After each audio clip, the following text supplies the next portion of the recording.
Assalamualaikum warahmatullahi wabarakatuh. Perkenalkan, nama saya Yulia Ayusi Ramawati dengan NIM 151210124 dari kelas Ilmu Hubungan Internasional C. Hari ini saya akan mempresentasikan hasil kerja saya dengan tema dan judul Birrul Walidain atau berbakti kepada orang tua. Berikut adalah pokok-pokok bahasan yang akan kita bahas dalam presentasi kali ini. Yang pertama ada pengertian dari birrul walidain dalam Islam. Yang kedua ada kedudukan birrul walidain dalam Islam. Yang ketiga dan yang terakhir ada bentuk-bentuk birrul walidain dalam Islam. Pokok bahasan yang pertama adalah pengertian birrul walidain. Menurut Fathur Rahman pada tahun 2007, birrul walidain berasal dari kata dalam bahasa Arab, yaitu bir dan walidain. Al-walidain berarti kedua orang tua kandung, sedangkan al-bir artinya kebaikan.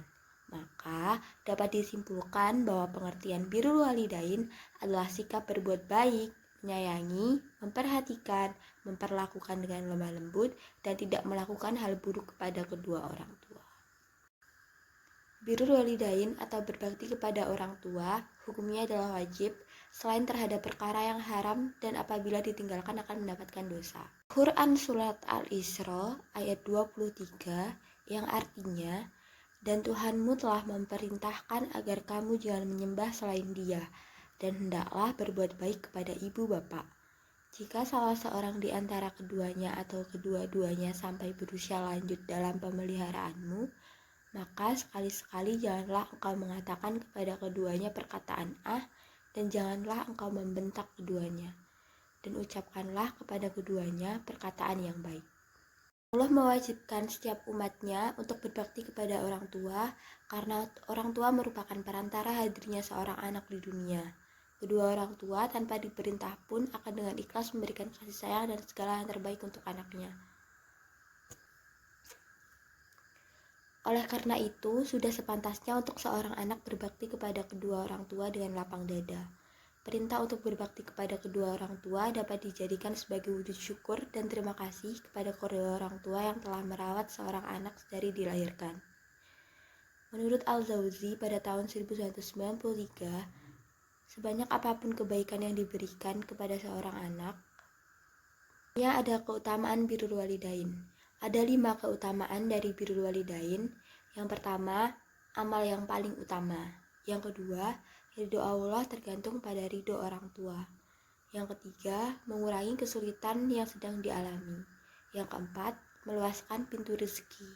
Dan yang terakhir, dimasukkan ke dalam surganya. Sekarang kita masuk ke pokok bahasan yang kedua.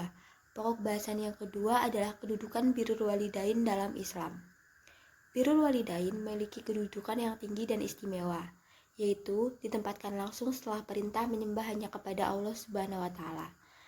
Rasulullah meriwayatkan bahwa berbakti kepada orang tua adalah amalan terbaik setelah salat pada waktunya, lebih mulia daripada hijrah dan jihad. Alasan tingginya kedudukan birrul walidain setara dengan usaha kedua orang tua dalam merawat, membesarkan, mendidik, dan menemani anaknya hingga beranjak dewasa.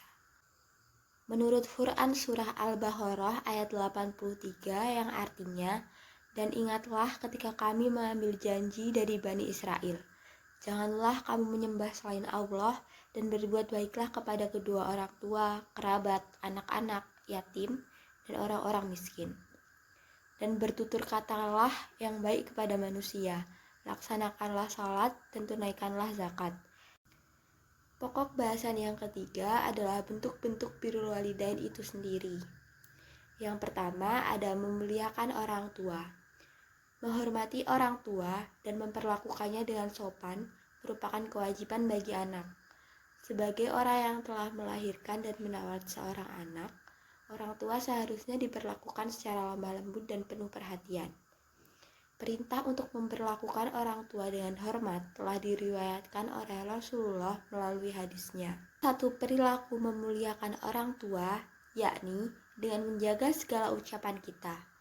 Adab seorang anak dalam berbicara kepada orang tua adalah berbicara dengan pelan, bahkan berbicara kepada orang tua dilarang oleh Allah Subhanahu wa Ta'ala.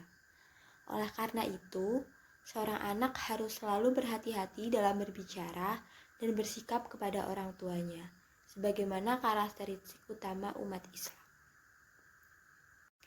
Bentuk-bentuk birrul walidain yang kedua adalah menghormati dan menyayangi orang tua. Poin ini masih berhubungan dengan poin pertama. Selain memuliakan orang tua dengan cara menghormatinya, seorang anak juga harus menyayangi kedua orang tuanya. Orang tua telah memberikan kasih sayang yang tidak terhingga sejak anak dilahirkan. Pengorbanan yang dilakukan orang tua untuk kebahagiaan anaknya tidak akan dapat digantikan dengan apapun. Oleh karena itu, sudah menjadi kewajiban bagi seorang anak untuk menyayangi orang tuanya sebagai balasan atas segala yang telah diberikan. Selanjutnya adalah membantu kedua orang tua. Membantu orang tua merupakan kewajiban setiap anak, baik secara fisik maupun material. Kedua orang tua tentu sudah lelah ketika harus bekerja untuk mencukupi kebutuhan keluarga yang tidak sedikit. Membantu orang tua dapat dilakukan dengan mengerjakan pekerjaan rumah, seperti menyapu lantai, mencuci piring setelah makan, mencuci baju, dan lainnya. Bantu secara material dapat dilakukan ketika anak telah memperoleh pekerjaan, seperti mengirimkan uang setiap bulan untuk kebutuhan orang tua. Poin yang keempat adalah mendoakan orang tua. Allah memerintahkan seorang anak untuk selalu mendoakan kedua orang tuanya dengan diturunkannya beberapa ayat sebagai berikut. Yang pertama adalah Quran Surat An-Nahl ayat 19 yang artinya, "Ya Tuhanku, berikanlah aku ilham untuk tetap mensyukuri nikmat-Mu yang telah Engkau anugerahkan kepadaku dan kepada kedua orang tua, ibu bapakku, dan untuk mengerjakan amal saleh yang Engkau ridhoi. Dan masukkanlah aku dengan rahmat-Mu ke dalam golongan hamba-hamba-Mu yang saleh." Ada juga Quran Surat Ibrahim ayat 41 yang artinya, "Ya Tuhan kami, berikanlah aku dan kedua ibu bapakku dan sekalian orang-orang mukmin pada hari terjadinya hisab." Selanjutnya ada Surat Al-Iqra ayat 24 yang artinya, "Wahai Tuhanku, kasihilah mereka keduanya sebagaimana mereka berdua telah mendidik aku waktu kecil." Mendoakan orang tua tidak hanya saat keduanya masih ada di dunia. Saat orang tua sudah meninggal, wajib hukumnya bagi seorang anak untuk selalu mendoakannya demi kebahagiaan orang tua di akhirat. Bentuk-bentuk birrul walidain yang terakhir adalah menyambung tali silaturahmi dengan kerabat orang tua. Berbakti tidak hanya dapat dilakukan saat orang tua masih hidup. Salah satu cara berbakti kepada orang tua saat keduanya sudah meninggal adalah tetap menyambung tali silaturahmi dengan kerabat yang sebelumnya telah dibangun saat masih hidup. Sebagai bentuk berbakti kepada orang tua, memiliki hubungan yang baik dengan orang lain merupakan karakteristik umat Islam. Oleh karena itu, memang sudah menjadi kewajiban kita untuk selalu menyambung silaturahmi dengan orang lain. Demikian presentasi yang dapat saya sampaikan, kurang lebihnya saya mohon maaf. Wabillahi taufiq wal hidayah. Wassalamualaikum warahmatullahi wabarakatuh.